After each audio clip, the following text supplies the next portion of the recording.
Assalamualaikum warahmatullahi wabarakatuh.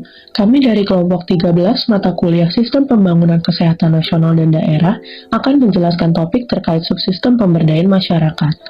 Kelompok kami terdiri atas Aliyah Azahra, Sabina Maharani, dan Sonya Audrelianti Rizal. Adapun tujuan dari video pembelajaran ini yaitu untuk memenuhi tugas mata kuliah Sistem Pembangunan Kesehatan Nasional dan Daerah yang diampu oleh Prof. Bayu Sulistiadi, serta untuk memberikan pemahaman terkait subsistem pemberdayaan masyarakat dalam SKN. Menurut Peraturan Presiden Republik Indonesia Nomor 72 Tahun 2012 tentang Sistem Kesehatan Nasional, subsistem pemberdayaan masyarakat adalah subsistem yang berkaitan dengan pengelolaan penyelenggaraan berbagai upaya kesehatan, baik secara perorangan, kelompok, maupun masyarakat yang terencana, terpadu, dan berkesinambungan untuk mencapai derajat kesehatan masyarakat yang setinggi-tingginya. Tujuan dari subsistem pemberdayaan masyarakat adalah untuk meningkatkan beberapa kemampuan masyarakat dalam berperilaku sehat, mengatasi masalah kesehatan secara mandiri, berperan aktif dalam setiap pembangunan kesehatan, dan menjadi penggerak dalam mewujudkan pembangunan berwawasan kesehatan. Subsistem pemberdayaan masyarakat memiliki beberapa unsur, yaitu yang pertama adalah penggerak pemberdayaan yang bisa dari pemerintah, masyarakat, dan juga swasta. Yang kedua adalah sasaran pemberdayaan yang terbagi atas perorangan, kelompok, masyarakat luas, pemerintah, dan pemerintah daerah.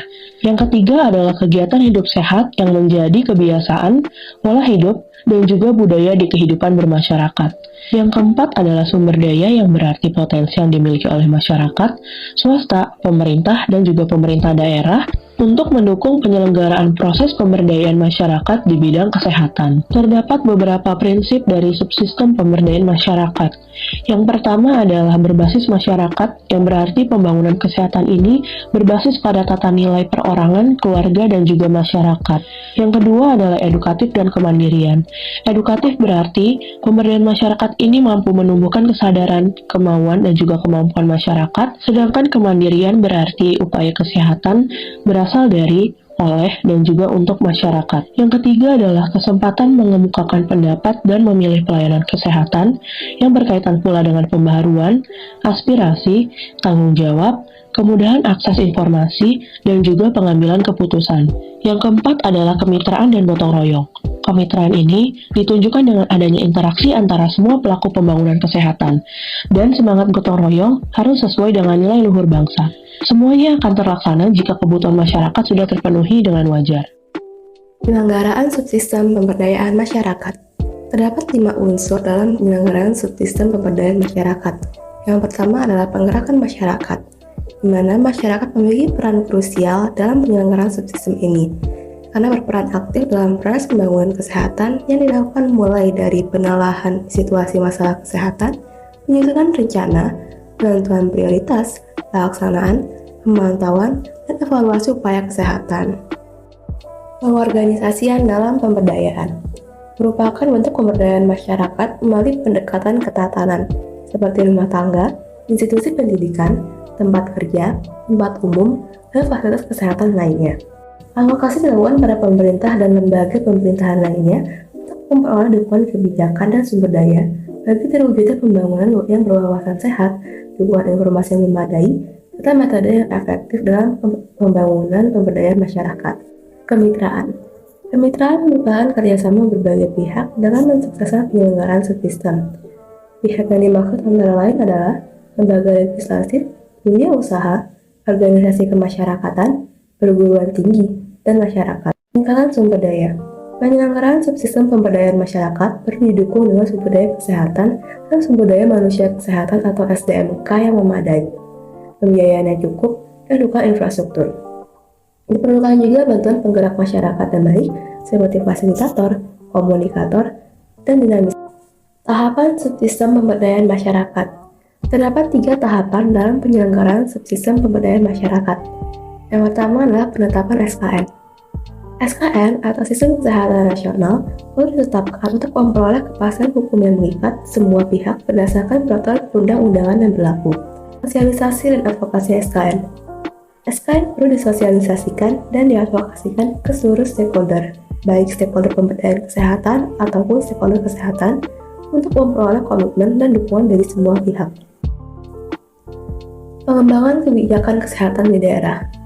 Pengembangan kebijakan kesehatan di daerah menjadi salah satu tahap yang penting dalam penyelenggaraan sistem pemberdayaan kesehatan. Karena tanpa adanya hukum atau peraturan yang jelas, maka ada kemungkinan bahwa penyelenggaraan yang dilakukan di suatu wilayah tidak akan merata. Dan Kesehatan Bersumber Daya Masyarakat atau UKBM.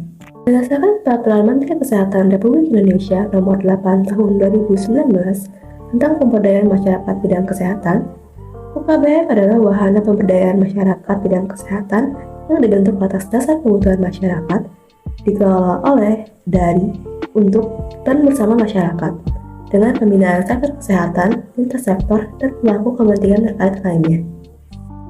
Unsur manusia dalam upaya kesehatan bersumber daya masyarakat. Terdapat 5 unsur utama dalam upaya kesehatan bersumber daya masyarakat. Yang pertama adalah tenaga pendamping.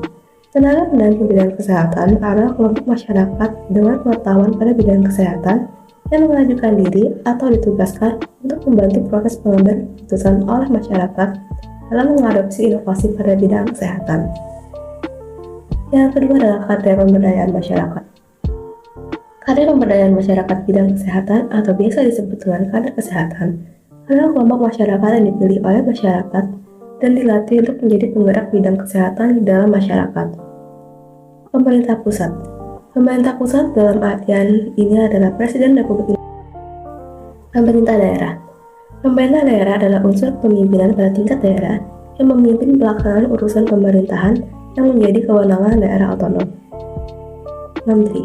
Menteri adalah menteri yang menyelenggarakan urusan pemerintahan di bidang kesehatan.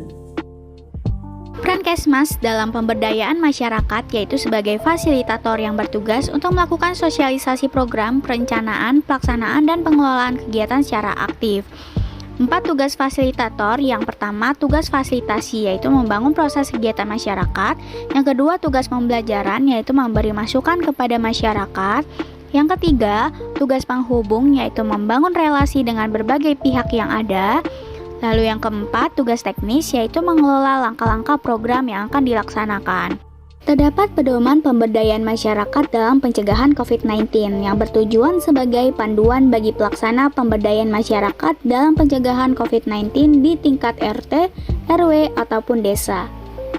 Pemberdayaan masyarakat dalam pencegahan COVID-19 merupakan segala upaya yang dilakukan oleh masyarakat dengan menggali potensi yang dimiliki masyarakat agar berdaya dan mampu berperan serta mencegah penularan COVID-19. Tahapan pemberdayaan diawali dengan pendataan kesehatan warga di RT, RW, atau desa.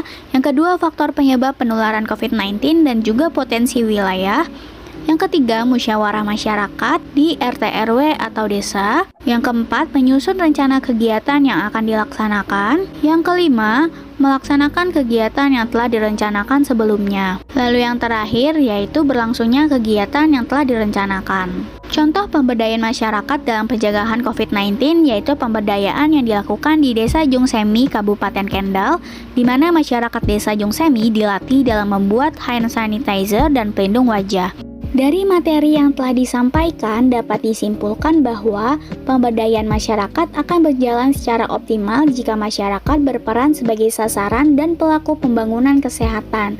Proses pemberdayaan masyarakat melibatkan dukungan dari masyarakat sehingga diperlukan masyarakat yang bersifat aktif agar program yang direncanakan dapat tercapai secara maksimal dan juga merata. Berikut referensi yang kami gunakan dalam pembuatan video, kurang lebihnya mohon maaf. Terima kasih dan sampai jumpa di lain kesempatan.